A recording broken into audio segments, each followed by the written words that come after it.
I believe in a both-and philosophy, because here's what I know. You can have a phenomenal business and a great home life. You can be extraordinarily, build a huge fortune, and be spiritually grounded simultaneously. I know what I'm talking about. And I'm going to share with you the how-tos, the methodologies, the mindsets, and provide some motivation for you to get there. How many of you would like to be just a tad more successful? Let me hear you. Well, we're going to help you do that. I get to travel all over the world, but I got to tell you, one of my favorite cities to visit is my hometown of San Diego, California. Nice place, eh? Welcome to winter in San Diego. My success journey began here. At 19 years of age, I got on an airplane. I had one duffel bag and I had 92 bucks in my wallet. That's true. And I didn't have any big elaborate goals. My goals were quite simple. I had two goals. I wanted to get a suntan and I wanted to meet suntan girls. Well, I'm still kind of pale and I'm married a black gal. So life never quite works out the way you intend. In my case, it worked out better. And I closed the best deal of my life 25 years ago with Beverly.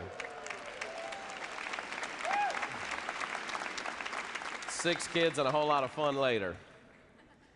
But my journey to success hasn't been this straight, easy path, anything but. There's been lots of setbacks, lots of U-turns, mistakes, and then life happened along the way.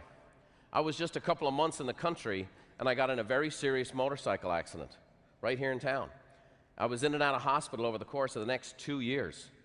I had 13 surgeries. I owed over $250,000 in debt. So here I am. I'm young. I'm 7,000 miles away from home. I don't know anybody. I have huge amounts of debt. Wasn't the best in my class, and I had no discernible skills. So if you find yourself in that situation in life, what industry do you think you should jump into? That's right, real estate. Isn't America a great country? I got a chance at a young age with no discernible skills to sell the most expensive product there is.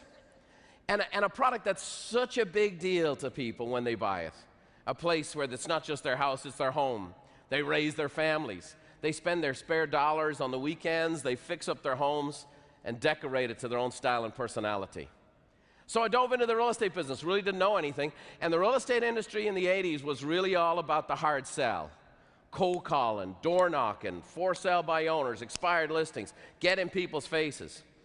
I went to seminars. I went to a seminar right here in this convention center, and I heard the leading trainer in the industry at that time say his philosophy was find them, fleece them, and forget them.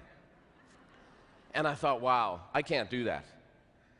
Because I came from a different place. I was raised a different way. You know, I'm a 5th-generation painter and decorator's son. And in my father's business, you went to work inside the family business. You learned the trade when you were a kid. About 8 years of age, you started working with my grandfather, learning the basics. And then you worked on your weekends and on your summer's vacations. And you did that until you left home, which is why we all left home at about 12, by the way. But there was a principle my father and my grandfather instilled in me, is that every day they'd walk through the job site, they'd look at your work and they'd ask you this one question, a question that eventually came to revolutionize my career. After looking at your work, they'd look you dead in the eye and they'd say, well, Brian, can you put your name to that? Can you put your name to that? And if you couldn't put your name to the work that you'd done that day, guess what you had to do? Do it over.